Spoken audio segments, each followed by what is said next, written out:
Hello my dear friends, कैसे आप लोग? बढ़िया, एकदम बढ़िया ही रहना चाहिए हमारे प्यारे दोस्तों को।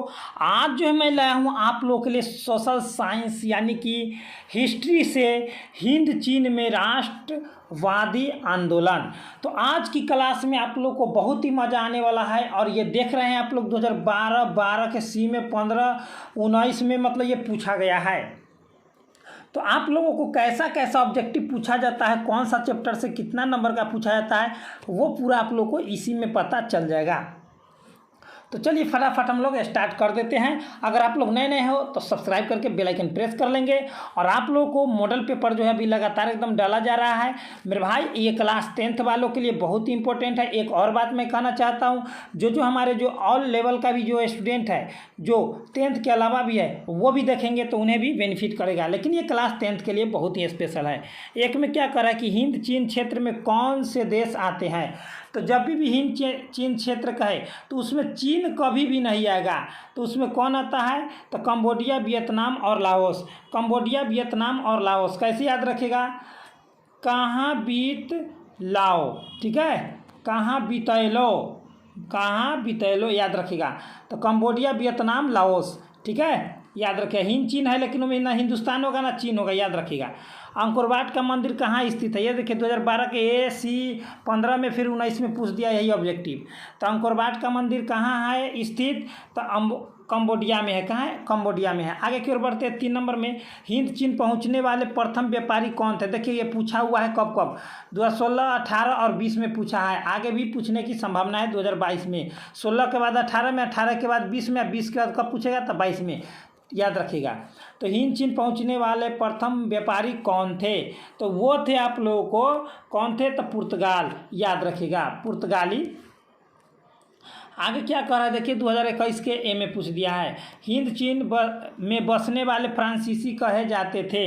तो हिंद चीन में जो फ्रांसीसी जो बसते थे उसे हम लोग कोलोन कहते थे। क्या कहते थे? कोलोन कहते थे। 5 में क्या कर रहा है, नरोत्तम सिहानुक कहाँ के शासक थे? तो नरोत्तम सिहानुक कंबोडिया के शासक थे, ठीक है। 6 में कह रहा है कि the history of the loss of Vietnam किसने लिखा? तो the history of the loss of Vietnam किसने लिखा? तो वो लिखा था मेरे भाई फान बोई चाऊ, फान बोई चाइचू, हाँ चला था चाइचू। 2011 में ये पूछा गया है, चाइचू वाला, चाइचू वाला। आगे की ओर, मार्च 1946 में फ्रांस व वियतनाम के बीच होने वाला समझौता किस नाम से जाना जाता है? तो 1946 में जो फ्रांस और वियतनाम के बीच में जो समझौता हुआ उसका नाम क्या है? ये 2018 के द्वितीय पाली में पूछा गया है। तो हमारे प्यारे दोस्त, इसका हो जाएगा आप लोग को हनोई समझौता। हनोई समझौता फ्रांस और वियतनाम के बीच हुआ था 1946 में, मार्च के माह में। आगे की ओर क्या करा है, 8 नंबर में करा है, किस प्रसिद्ध दार्शनिक ने एक अदालत लगाकर अमेरिका को वियतनाम युद्ध के लिए दोषी करार दिया? तो किस प्रसिद्ध दार्शनिक ने अदालत लगाकर के अमेरिका को वियतनाम युद्ध के लिए दोषी करार दिया? तो वो दिया था, वो जो है वो है रसेल। कौन है? रसेल, रसेल, हाँ। हिंद चीन क्षेत्र में अंतिम युद्ध समाप्ति के समय अमेरिकी राष्ट्रपति कौन थे? जब हिंद चीन में युद्ध और अंतिम युद्ध समाप्त हुआ था उस समय अमेरिका के राष्ट्रपति कौन था? तो निक्सन था। कौन था? निक्सन। कौन था मेरे भाई? निक्सन था। आगे की ओर कह रहा है हुआ आंदोलन किस प्रकृति का था? तो हुआ आंदोलन क्या? तो हुआ आंदोलन जो था क्रांतिकारी धार्मिक था। क्या था? क्रांतिकारिक धार्मिक। क है अंतिम में, ठीक है, क मिट गया है, क है, ठीक है, धार्मिक होगा, क्रांतिकारी धार्मिक। अब आगे की ओर हम लोग बढ़ते हैं। 10 के बाद क्या करा? 11 में करा हमारे प्यारे दोस्त, जेनेवा समझौता कब हुआ? तो जेनेवा समझौता जो है 1954 में हुआ था। हनोई समझौता 1946 में, याद रखिएगा, जनेरा 54।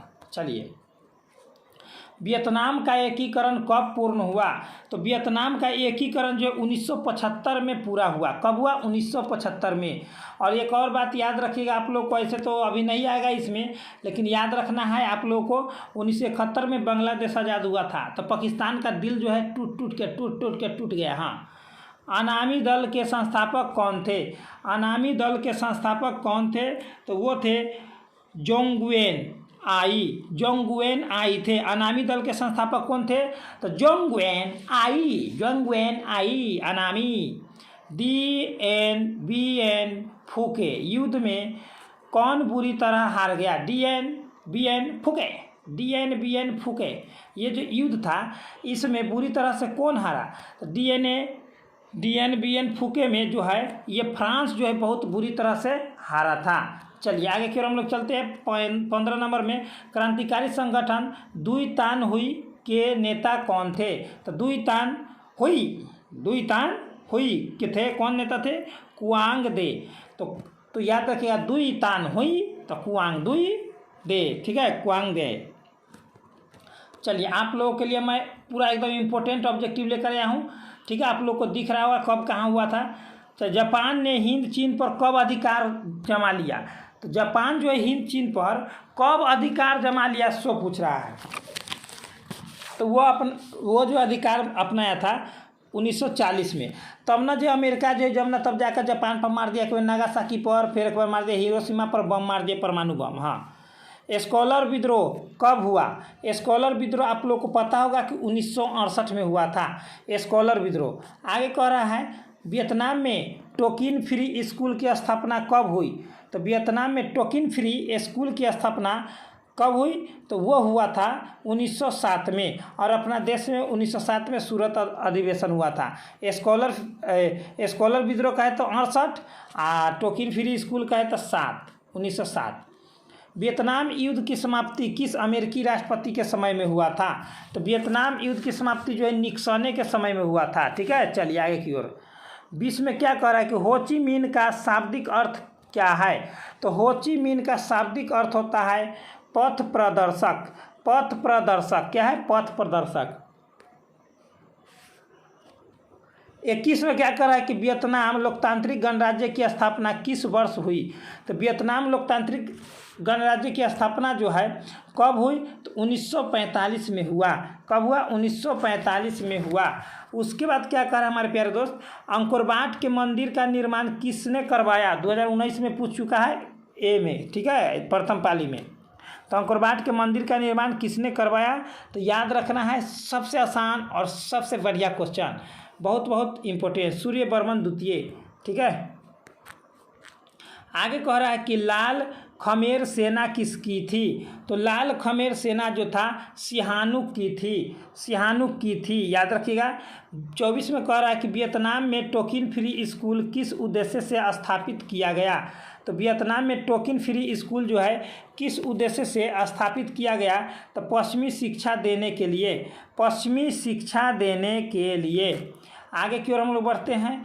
देखिए ज़्यादा आती नहीं, मतलब बोर फील नहीं होने का, समझे ना। हाँ, अगर आप लोग को नए दोस्त होंगे उनके पास आप लोग ज़रूर से ज़रूर, रिक्वेस्ट है, विनम्र रिक्वेस्ट है, kindly request my dear friends, आप लोगों से है कि आप लोग जितना हो सके अपने दोस्तों के साथ शेयर करें, ठीक है। लियो हक्सत, मतलब NLHS, मतलब लियो हक्सत किसकी राजनीतिक पार्टी थी?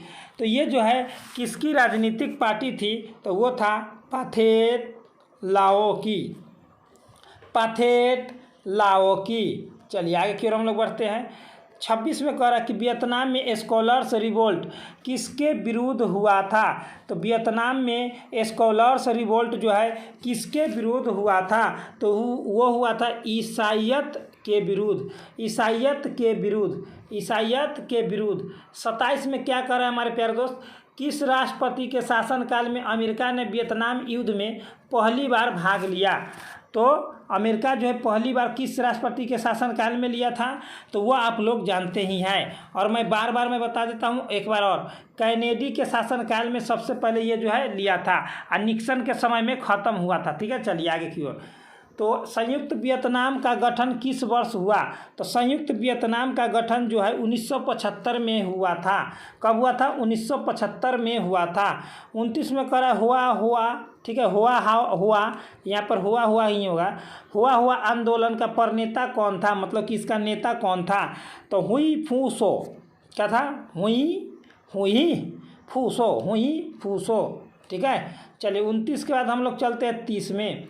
30 में क्या कर रहा है हमारे प्यारे दोस्त, कह रहा है कि वियतनाम कम्युनिस्ट पार्टी के संस्थापक कौन है, तो ये जो है हो ची मिन है। वियतनाम कम्युनिस्ट पार्टी की संस्थापक कौन है, तो हो ची मिन है। कौन है, हो ची मिन है।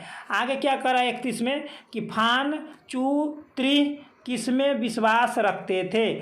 फान चू त्रि किसमें विश्वास रखते थे, तो गणतंत्रात्मक व्यवस्था में, गणतंत्रात्मक व्यवस्था में रखते थे। आगे क्या कर रहा है 32 में, अमेरिका ने रबर के बगान पर किस रसायन का छिड़काव किया, तो अमेरिका ने रबर के बगान पर कौन सा रसायन का छिड़काव किया, तो जहरीला, ठीक है, जहरीला का छिड़काव किया। आगे की ओर क्या कर रहा है कि वियतमिन या वियतनाम स्वतंत्रता लीग का स्थापना किसने किया। वियतमिन और वियतनाम स्वतंत्रता लीग की स्थापना किसने किया, तो वो किया था हो ची मिन ने। हो ची मिन ने, कौन किया था, हो ची मिन ने। चलिए आगे की ओर हम लोग बढ़ते हैं। यदि हमारे प्यारे दोस्त अगर आप लोग नए नए हो तो नीचे जो है मॉडल पेपर आप लोगों को क्लास 10th का सोशल साइंस का आप लोग को 3 मॉडल पेपर आप लोग को अपलोड कर दिया गया है। 100% वो तीनों से तैयारी कीजिएगा तो आप लोग को जो 80 ऑब्जेक्टिव में से 40 ऑब्जेक्टिव एकदम कर लीजिएगा, ठीक है, जो डिस्क्रिप्शन में लिंक दे दिया गया है। और साइंस का भी मॉडल सेट आप लोग को नीचे डिस्क्रिप्शन में दे दिया गया है, आप लोग देख लेंगे। और मैथ का भी, साइंस मैथ सोशल साइंस सभी चीज़ का दे दिया गया है नीचे, आप लोग को जो इच्छा करेगा वो देख सकते हैं। पुर्तगालियों ने कहाँ अपना केंद्र बनाया, तो पुर्तगालियों जो है कहाँ पर अपना जो है केंद्र बनाया था, तो वो जो है पुर्तगाली जो है अपना केंद्र बनाया था हमारे प्यारे दोस्त, वो बनाया था मलक्का में। कहाँ बनाया था, मलक्का में। चलिए आगे की ओर हम लोग बढ़ते हैं। क्या कह रहा है, कंबोडिया फ्रांस का संक्षिप्त, ठीक है, राज्य किस वर्ष बना। कंबोडिया जो है फ्रांस का संक्षिप्त राज्य कब, मतलब संरक्षित राज्य कब बना, तो कंबोडिया फ्रांस का संरक्षित राज्य जो बना था वो बना था 1863 में, ठीक है। चलिए आगे के 36 में, हिंद चीन में कौन राष्ट्र शामिल नहीं था, तो हिंद चीन में कौन राष्ट्र शामिल नहीं था, तो चीन नहीं था, ठीक है। ये भी पूछा हुआ क्वेश्चन है, बार बार पूछता है। इंडो चाइना को किस देश ने अपने उपनिवेश के रूप में विकसित किया, तो इंडो चाइना को कौन सा ऐसा देश है जो अपने उपनिवेश के रूप में, तो वो पुर्तगाली है, पुर्तगाली है। कौन है, तो पुर्तगाली है, याद रखिएगा। चलिए आगे की ओर क्या कह रहा है कि प्राचीन काल में वियतनाम पर किस सभ्यता का संस्कृति का प्रभाव था, तो वो था चीनी का। प्राचीन काल में वियतनाम पर चीनी संस्कृति का जो है प्रभाव था। आगे की ओर क्या कह रहा है, फ्रेंच इंडो चाइना की स्थापना किस वर्ष हुई, तो फ्रेंच इंडो चाइना की स्थापना 1887 में हुई थी। चलिए 41 में कह रहा है, वियतनाम में रहने वाले फ्रांसीसी नागरिकों को क्या कहा जाता था, तो वियतनाम में जो भी फ्रांसीसी नागरिक रहते थे उसको कोलोन कहा जाता था। ये 2 बार आ गया है। और अगला चैप्टर आप लोगों को मैं बताऊंगा भारत में राष्ट्रवाद। आप लोग जरूर सब्सक्राइब करके बेल आइकन प्रेस किए हुए रहिए, जिससे आप लोगों को नोटिफिकेशन पहुंचते रहेगा, ठीक है। चलिए ये लास्ट क्वेश्चन है, लियांग किचाओ कौन था, तो लियांग किचाओ जो था मेरे भाई वो था इनमें से कोई नहीं। तो हमारे प्यारे दोस्त आप लोग को नेक्स्ट वीडियो में आप लोग को ऐसा ही बेस्ट ऑब्जेक्टिव का भारत में राष्ट्रवाद, बहुत ही इंपॉर्टेंट टॉपिक है। इससे भी आप लोग को 3 नंबर या 4 नंबर एकदम फिक्स रहता है एग्जाम में। तो आप लोग पूरा देखें, जो भी देखें, अगर पूरा नहीं देखे तो बैक करके ही देखें, लेकिन जरूर देखें। और आप लोग सब्सक्राइब करके बेल आइकन प्रेस कर लेंगे। और हमारे प्यारे दोस्त आप लोग एक लाइक करते रहेंगे। आप लोगों से बस एक ही रिक्वेस्ट है कि आप लोग शेयर करेंगे। तो चलिए हमारे प्यारे दोस्त अच्छा लगा हो तो एक लाइक करें, अपने दोस्तों के साथ शेयर करें। इतना ही पर best of luck my dear friends, ऐसे आप लोग पढ़ते रहे। इतना ही पर जय हिंद जय भारत।